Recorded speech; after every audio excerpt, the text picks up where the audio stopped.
अस्सलाम वालेकुम। तो लास्ट क्लास में हम लोगों ने डिस्कस किया था different levels of biological organisations. ठीक है कि ऑर्गेनिज्म जो है हम उसे डिफरेंट लेवल में डिवाइड करते हैं ताकि हमारी स्टडी इजी हो जाए। ठीक है, तो ये लास्ट क्लास में हम लोगों ने देख लिया था ह्यूमन कंपोजिशन। ठीक है कि डेफिनेटली ह्यूमन बीइंग्स है, हम लोग भी डेफिनेटली मैटर ही है, anything that can occupy space and has some body mass index. Okay, तो हम लोग भी क्या है कि हम लोग जगह भी घेरते हैं और हम लोगों का कोई ना कोई वजन भी है, मैस भी है। तो ऑल दो हम लोग भी क्या है, एक मैटर है। ठीक है, मैटर की टाइप है, सॉलिड टाइप कह लें। ठीक है, तो सॉलिड स्टेट ऑफ मैटर है। ठीक है, तो अब हमारी कंपोजिशन की बात कर लें, ऑर्गेनिज्म की और किसी भी लिविंग वन की बॉडी की बात कर लें, ह्यूमन बीइंग की बात कर लें, लाइफ की बात कर लें, किसी भी लिविंग ऑर्गेनिज्म की बात कर लें, तो मैंने आपको बताया था कि हम लोग कंपोज्ड हुए हैं। हमारी जो केमिकल कंपोजिशन है वो एलिमेंट्स से मिलकर बनी है, केमिकल एलिमेंट से। ठीक है, जिसमें से मैंने लास्ट क्लास में आपको बताया था कि 92 नेचुरली अकरिंग है, जिसमें से 16 जो हैं वो बायो एलिमेंट्स होते हैं। ठीक है, और ये हम डिटेल में सारा डिस्कस कर चुके हैं। ठीक है, और यही वो एलिमेंट्स हैं, और इसके अलावा कुछ दूसरी प्रॉपर्टीज़ मैंने आपके साथ डिस्कस की थी कि जिस बेस पे हम लिविंग और नॉन लिविंग वर्ल्ड से डिफ्रेंशिएट करते हैं। ठीक है, इन्हीं की बुनियाद पर हम लोग कहते हैं ना कि हम लोग लिविंग है, क्योंकि हमारी कंपोजिशन ये है, क्योंकि हमारी एक्टिविटीज़ ये हैं। ठीक है, तो इसी वजह से अब हम नेक्स्ट ये देखते हैं कि लिविंग ऑर्गेनिजम्स भी, उन्हें हम स्टडी करने के लिए किस तरह से कैटेगराइज करते हैं। ठीक है, then biological organization is not simple. ठीक है, हमारी जो ऑर्गेनाइजेशन है वो इतनी सिंपल नहीं है कि हम सिर्फ इसी बात पर इक्तिफा कर लें कि जी बस ठीक है, ये प्रॉपर्टीज़ और ये करेक्टरिस्टिक्स की बुनियाद पे हम जी इनसे डिफ्रेंशिएट होते हैं। ठीक है, लेकिन हमारे अंदर भी बहुत वैरायटीज़ है, लिविंग वंस में भी बहुत ज़्यादा वैरायटीज़ हैं। तो इस वजह से ये जो भी कोई लिविंग ऑर्गेनिज्म है वो एक बड़ा ही वेल ऑर्गेनाइज्ड ऑर्गेनिज्म है। ठीक है, बड़े एक वेल ऑर्गेनाइज्ड सिस्टम अल्लाह ताला ने बनाया है, लेकिन ये ऑर्गेनाइज्ड सिस्टम भी इतना सिंपल नहीं है। जब हम इस ऑर्गेनाइज सिस्टम को स्टडी करते हैं तो इसके अंदर it has a high degree of complexity. हमें फिर फर्दर इसमें कॉम्प्लिकेशंस पता चलती हैं, फर्दर इसमें हमें कॉम्प्लेक्सिटी पता चलती है कि ह्यूमन सिस्टम है, इसके अंदर ऑलरेडी इतने ज़्यादा सिस्टम्स हैं, फिर हर सिस्टम की डिफरेंट वर्किंग है।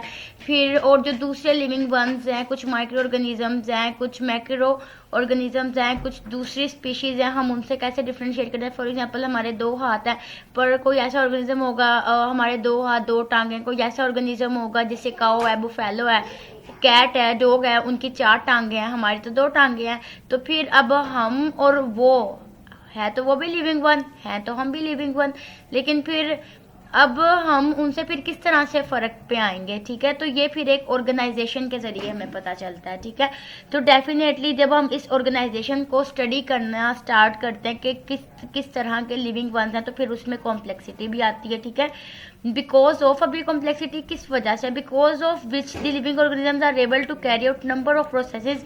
क्योंकि ये कॉम्प्लेक्सिटी इस वजह से क्योंकि हमारे अंदर बेशुमार किस्म के रिएक्शंस चल रहे हैं। ठीक है, हमारे अंदर बेशुमार किस्म के प्रोसेसेस चल रहे हैं। ठीक है, सम वेरी कॉम्प्लिकेटेड, और उनमें से बहुत ज़्यादा तो बहुत सारे कॉम्प्लिकेटेड हैं।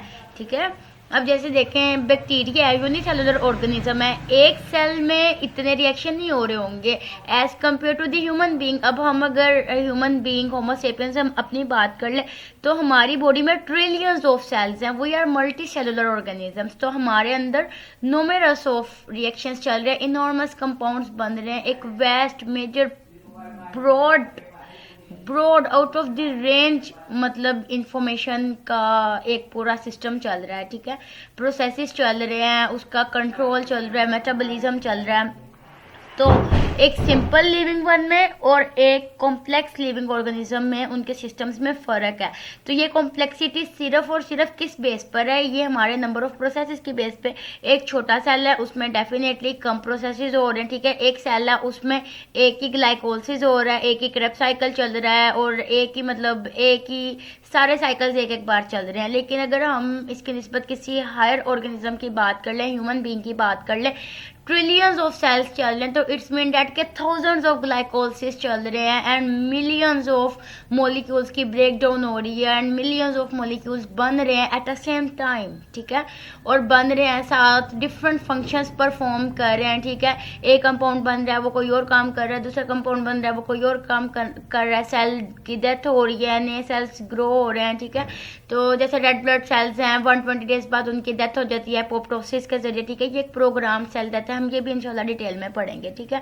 तो बात करने का मकसद सिर्फ यह है कि जो ऑर्गेनिज्म की कॉम्प्लेक्सिटी है, अब ये देखें डिपेंड करता है कि उसके अंदर कितने नंबर ऑफ प्रोसेसेस चल रहे हैं, ठीक है। एक सिंपल ऑर्गेनिज्म की बात कर ले उसमें प्रोसेसेस भी कम होंगे, ठीक है, तो वो इतना कॉम्प्लेक्स नहीं होगा एज कम्पेयर टू हर टाइप ऑफ लिविंग वन, ठीक है।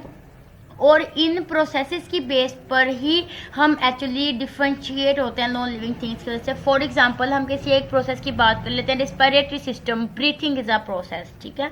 तो रिस्पिरेटरी सिस्टम में ब्रीथिंग का प्रोसेस होता है, नॉन लिविंग थिंग्स में ये होता है नो, नहीं होता, ठीक है। तो केमिकल कंपोजिशन में भी कोई ऐसी नॉन लिविंग थिंग हो जो उसी कंपोजिशन से बनी हो जिस कंपोजिशन से लिविंग वन बना हुआ है, लेकिन फिर अब how can you differentiate between them, अब आप उनको डिफ्रेंशिएट किस तरह से करेंगे। तो फिर बेसिकली यही है एक ऑर्गेनाइज्ड सिस्टम में लिविंग वंस को भी आपस में डिफ्रेंशिएट करने के लिए और बेसिकली ऑर्गेनिजम्स को लिविंग ऑर्गेनिजम्स के साथ डिस्टिंग्विश करने के लिए हम लोग इन प्रोसेसेस को डिटेल में स्टडी करते हैं, जिस बेस पे हम फर्दर ऑर्गेनिजम्स को भी आपस में क्लासीफाई कर सकते हैं, ठीक है। A living thing has a built in regulatory mechanism, ठीक है। लिविंग थिंग्स हैं उनमें एक रेगुलेटरी मैकेनिज्म है, ठीक है, विच इंटरेक्ट द इन्वायरमेंट, जो कि इन्वायरमेंट के साथ इंटरेक्ट करता है to sustain its structural and functional integrity, ठीक है, ताकि हम अपनी इंटीग्रिटी, अपनी अहमियत को वाज़ह तौर पे मतलब उस हिसाब से हम लोग सर्वाइव कर सकें, ठीक है।